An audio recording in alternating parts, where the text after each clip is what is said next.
Okay, so guys, may bago na naman tayong battery na unbox natin. Ito ay Yoku e-bike battery, gel type, ayun o. Kitang kita, gel type, deep cycle. Okay, so ito na yung pang-apat na battery ko na nabili na ganito yung specs, 12 volt 16 amps. So okay na, meron na akong apat na ganito, so goods na siya for 48 volt setup. Pero hindi tayo mag-upgrade sa ganun syempre, charot lang yun. Ang gagawin ko lang dito is kakabit ko siya ngayon dun sa setup ko na tatlo na yung gantong battery. Dalawang binili ko galing Yoku na store and yung dalawa is ibang store. Okay, install natin. Yes.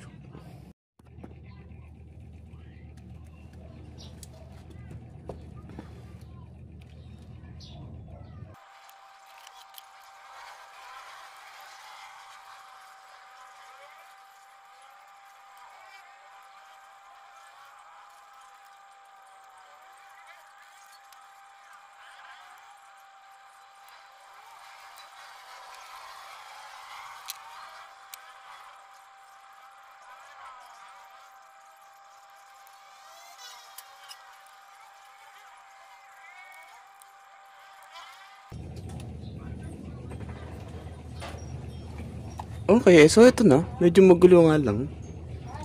Ito yung galing... matatanggal. Pangit kasi nung nabili kong connector. Maliit lang siya. Tsaka, ano lang siya, yung ngipin lang na ganun. Hindi siya yung bilog na lulusot mo dito yung screw. Kaya ang hirap ikabit. And kulang pa.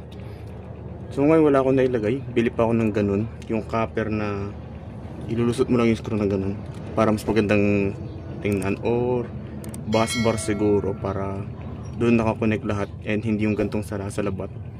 So ngayon ganyan muna, konektado naman na lahat eh. Positive, positive, positive, positive, positive.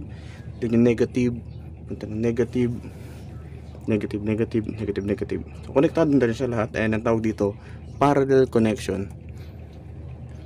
And kung gusto malaman kung paano yung series connection, gagawa ko ng video para sa another topic tungkol sa series connection.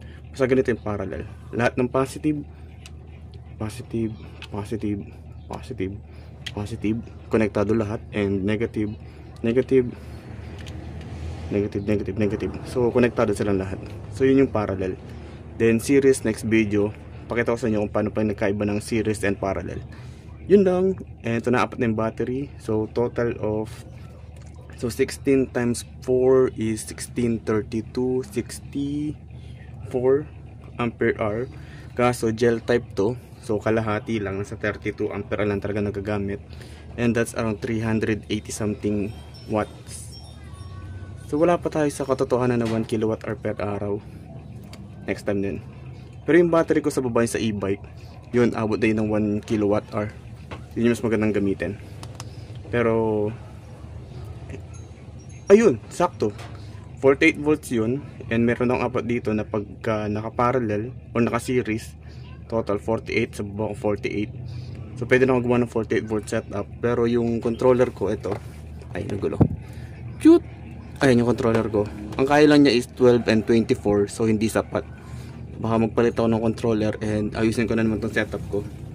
So ilan lang muna. Next video na lang ulit. Salamat. Uy.